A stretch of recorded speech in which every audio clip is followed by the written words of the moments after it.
Very good morning, my dear students. Welcome back to your computer class. Today we are going to start the chapter number 9, Internet and Email of your computer books. So open your computer books at page number 103. Internet and Email. What is the topic? Internet and Email. What we learn today? Today in this chapter we will learn what is Internet, history of Internet, uses of Internet and the requirements of Internet connection and what is a search engine. Okay children, what is Internet? All of you know what is Internet. In your previous class, grade 4, we have done a chapter on Internet. क्या होता है Internet? हम लोग phone में use करते हो, आप लोग नेट व्हाट्सएप चलाते हो, फेसबुक चलाते हो, यूट्यूब चलाते हो. ये वीडियोस कहाँ यूट्यूब में देख रहे हो? यूजिंग इंटरनेट ना. इंटरनेट नेट को बोलते हैं, आप लोग नेट बोलते हो ना उसको. इंटरनेट की फुल फॉर्म है इंटरकनेक्टेड नेटवर्क, मतलब कि एक ऐसा नेटवर्क जो एक दूसरे के साथ कनेक्टेड है. बहुत सारे कंप्यूटर्स यहाँ पिक्चर में दिख रहा है ना, बहुत सारे कंप्यूटर्स एक दूसरे के साथ कनेक्टेड हैं. इसको कहते हैं नेटवर्क. इंटरनेट के थ्रू हम बहुत सारे काम कर सकते हैं.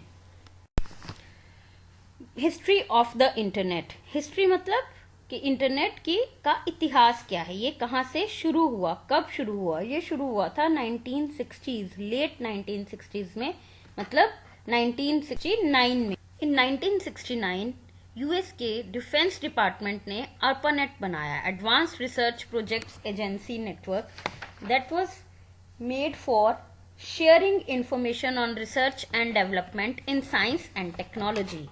उन्होंने ये ARPANET बनाया 1969 में. उसके बाद 1980 तक कुछ भी और नहीं बना इंटरनेट का, सिर्फ यही एक छोटा सा प्रोजेक्ट था जिसके थ्रू वो थोड़ी बहुत इंफॉर्मेशन शेयर करते थे. देन 1983 में TCP/IP बना, transmission control protocol and internet protocol.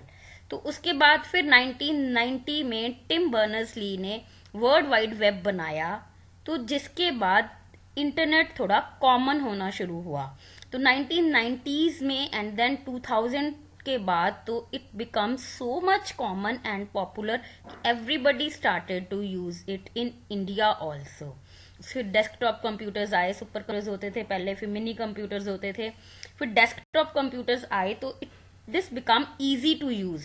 फिर लैपटॉप्स, टैब्स, मोबाइल, सब तो मोबाइल ऐसा इंटरनेट कंप्यूटर बन गया है कि हम लोग सब कुछ अपने मोबाइल में ही सर्च कर सकते हैं, यूज कर सकते हैं. Okay, understand children? Now uses of internet. Internet कहाँ कहाँ यूज होता है, ये आपने ग्रेड 4 में भी किया था, but here you will also learn about this की इंफॉर्मेशन एक्सेस करने के लिए, एंटरटेनमेंट के लिए, एजुकेशन के लिए, कम्युनिकेशन के लिए और फाइल शेयरिंग, इंफॉर्मेशन शेयर करने के लिए हम लोग इंटरनेट को कैसे यूज कर सकते हैं. तो यूजेस ऑफ इंटरनेट क्या है? सबसे पहला यूज है कम्युनिकेशन. कम्युनिकेशन क्या होता है? जब दो लोग आपस में बात करते हैं उसको कहते हैं कम्युनिकेशन. ओके, कम्युनिकेशन मीन्स एक दूसरे से बात करना, चाहे वो चैट एंड वीडियो चैट, चाहे आप मैसेज पे चैट कर रहे हो या वीडियो चैट कर रहे हो आमने सामने, अपने किसी भी कांटेक्ट से, जीमेल आईडी से या ईमेल कर रहे हो एक दूसरे को, फेस टू फेस चैट कर रहे हो फ्रेंड्स के साथ, रिलेटिव्स के साथ, या फिर आप अपनी असाइनमेंट्स, अपने पेपर सबमिट कराते हो ना हमें, उसको भी कम्युनिकेशन कहते हैं. Access information. गूगल चलाते हो ना, गूगल से कुछ भी मिलता नहीं है, आपको पता नहीं है इसका मतलब, फटाफट गूगल खोलते हो और उसका मीनिंग ढूंढते हो ना, उसको कहते हैं एक्सेस इंफॉर्मेशन. कि गूगल से इंफॉर्मेशन निकालनी, रिसर्च करना. आप लोग रिसर्च करते हो, इंफॉर्मेशन एक्सेस करते हो. कैसे रिसर्च? कुछ भी ढूंढना है, फटाफट गूगल खोला और ढूंढ लिया, है ना. इंटरनेट में बहुत सारी इंफॉर्मेशन पड़ी है, गूगल पे इतनी सारी इंफॉर्मेशन पड़ी है कि आप किसी भी चीज का मतलब उसमें से ढूंढ सकते हो. एक विकिपीडिया भी होता है, उसमें भी सारी इंफॉर्मेशन पड़ी है. उसके बाद बैंकिंग ऑपरेशंस. आपके पेरेंट्स बहुत सारे काम इंटरनेट बैंकिंग से करते हैं. सबसे पहले तो आपकी स्कूल की फीस भी आप ऑनलाइन दे सकते हो. बैंकिंग ऑपरेशंस, इंटरनेट बैंकिंग मतलब आप लोग credit card, debit card, ATM cards use करके उनसे अपने पैसे एक दूसरे को दे सकते हैं। हम लोग कहीं शॉपिंग करने जाते हैं तो जरूरी नहीं कि कैश में पेमेंट करना है, कार्ड से पेमेंट करते हैं ना, उसको इंटरनेट बैंकिंग बोलते हैं। Okay, is booking tickets. जब कहीं जाना होता है तो ऑनलाइन टिकट बुकिंग करते हैं, ट्रेन की, प्लेन की, है ना। इवन अब आजकल तो बस की भी हो रही है। हाँ, मूवी देखने जाना है तो मूवी की टिकट भी ऑनलाइन बुक करते हैं ना, that is also through internet. So ये भी एक इंटरनेट का यूज है। बाइंग एंड सेलिंग प्रोडक्ट्स, चीजें खरीदना और बेचना। शॉपिंग करते हो, ऑनलाइन शॉपिंग करते हो ना, नेट से मंगवाया ये हमने, ये फोन आज मेरे मम्मा ने नया फोन लिया, पता हमने नेट से मंगवाया। बोलते हो ना एक दूसरे को, कोई भी चीज लेनी है, कोई किसी ने कुछ बेचना है वो भी इंटरनेट पे बेच सकता है, किसी ने कुछ खरीदना है वो भी।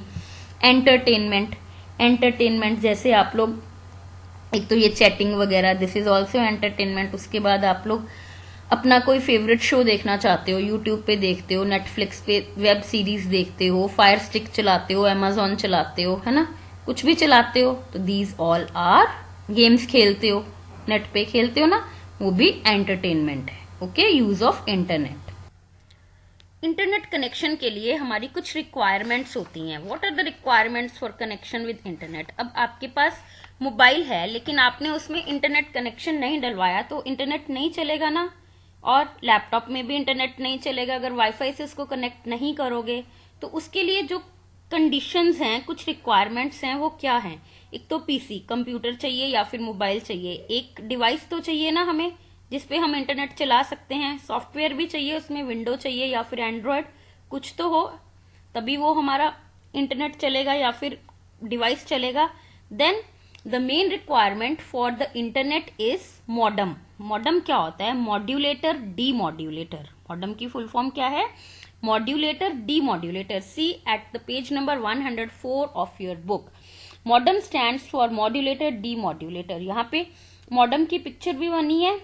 It acts as a link between a computer and internet. ये क्या करता है? ये एक लिंक की तरह एक्ट करता है कंप्यूटर और इंटरनेट में। ये मॉडम वायर्ड भी हो सकता है और वायरलेस भी हो सकता है। एक इंटरनल मॉडम होता है जो कंप्यूटर के अंदर फिक्स हो जाता है, और एक एक्सटर्नल मॉडम होता है। जो ये मॉडम बना है ये एक्सटर्नल मॉडम भी होता है। इसमें टॉवर्स लगे होते हैं जिसके थ्रू ये इंटरनेट कनेक्शन प्रोवाइड करता है हमें। ये एक अलग से मशीन होती है, वायर्ड भी हो सकती है और वायरलेस भी हो सकती है। ये इसकी स्पीड हमें बिट्स या मेगाबाइट्स में मिलती है कि पर सेकंड इसकी कितनी स्पीड है। 50 मेगाबाइट्स पर सेकंड, 65 मेगाबाइट्स पर second. Okay, next is data transfer media या फिर telephone line, you can say. Okay, तो इसमें क्या होता है? जब हम डाटा ट्रांसफर करते हैं एक कंप्यूटर से दूसरे कंप्यूटर में ओवर द इंटरनेट, कुछ तो हमें चाहिए, एक मीडियम चाहिए। That medium is called data transfer medium. ये वायर्ड हो सकता है और वायरलेस हो सकता है। अगर वायर्ड है तो टेलीफोन लाइन है, वायरलेस है तो थ्रू एयर। ये हमें वाईफाई, जिसको हम वाईफाई बोलते हैं ना, कि वाईफाई कनेक्शन है तो वाईफाई में कोई वायर नहीं ना होती, वायरलेस फिडिलिटी होता है WiFi. That is data transfer media. Then is ISP, internet service provider. अब कोई सर्विस, इंटरनेट सर्विस प्रोवाइडर भी चाहिए ना, कोई कंपनी तो चाहिए ना जो इंटरनेट प्रोवाइड करे। जियो है, जैसे एयरटेल है, बीएसएनएल है, ये लोग हमें इंटरनेट प्रोवाइड करते हैं तभी हम लोग यूज कर पाते हैं, अपना इंटरनेट नहीं बना सकते ना। तो these are the examples of ISPs. Okay, ये देखो modem. Now search engine, you know what is a search engine? Google बाबा खोलते हो ना Google, that is a search engine, जिसमें हम कुछ भी सर्च कर सकते हैं। That is search engine. Google सबसे ज्यादा यूज होने वाला सर्च इंजन है। Search engine are used to look for any information on the internet. कोई भी इंफॉर्मेशन हमने इंटरनेट पे ढूंढनी है, कुछ भी सर्च करना है, तो हम लोग सर्च इंजन के थ्रू सर्च कर सकते हैं। एग्जाम्पल्स हैं इसकी Google, Bing, AOL, Ask, Yahoo, MSN, Chrome, Internet Explorer, so many. Okay children, so for today it is sufficient. So read page number 103 to 106 thoroughly and do the let's review part of page number 106 of your book in book only. Okay, thank you children. Take bye.